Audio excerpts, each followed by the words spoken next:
Hi, I'm Sylvia Sax from the University of Heidelberg Institute of Public Health, and I'm here today with Professor Michael Marx, who is also from our Institute of Public Health at the University of Heidelberg, and Aviplan Consulting. And we're here today to talk about a Salzburg seminar that we're going to be holding in July. The Salzburg seminar is about better healthcare. How do we learn about improvement? And Michael, can you briefly summarize why we're holding this seminar? Well, Sylvia, we have seen over the last 50 years a lot of improvement mechanisms arising in our health system, which is a good thing. When we are dealing with change, it is important to steer that change in the right way towards improvement. But recently there has been a flurry of activity amongst researchers, evaluators and practitioners asking whether we are on the right track in learning about improving healthcare. Some important questions have emerged, and at this Salzburg seminar we will address these. Sylvia, could you briefly outline some of these key issues? Yeah.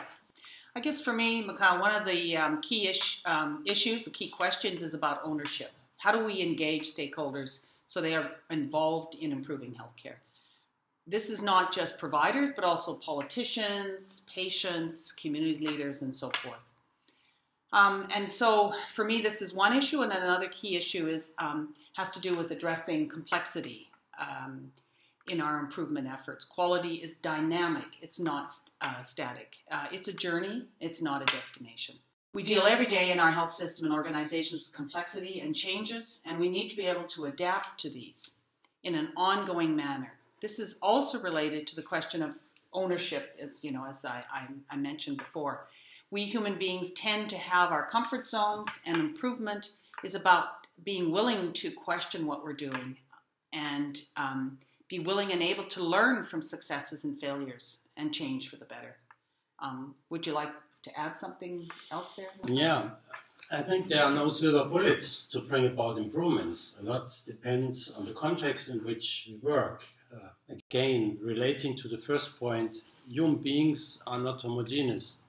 And organizations and systems in which we work are also not homogeneous. We need to be able to adapt what has worked in one place into another environment. This relies on our ability to show what has worked, and that is scientific evidence, to communicate this and to have the knowledge and skills to select what will work in what circumstances. Well, Sylvia, do you think that these issues will be covered by the Salzburg seminar? Yes, definitely. This is the core to what we're going to be working on in the seminar. We need to know what methods are sufficient, first of all, to show that an improvement effort has worked, and then to identify what mechanisms within a successful initiative will work in other conditions, in another context.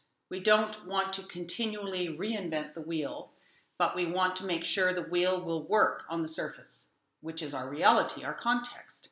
The wheel of a train won't allow me to drive 140 kilometers an hour on the German Autobahn, but it's still a wheel. Yes, in fact, this is the tension between clinical trials and implementation research. We can't rely on methods that work for clinical trials. Improvement is not linear, it is iterative. For instance, we improve an organizational process, such as waiting times, using numerous improvement cycles, with the learning from each cycle feeding into and changing how we bring about the improvement. Thus, the ability to adapt and learn is key to improvement, and any scientific method used to study improvement initiatives must be able to also address practical, real-world elements.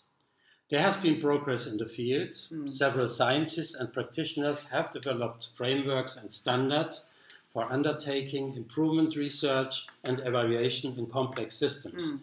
We will be building on these during the seminar, I guess. Yeah.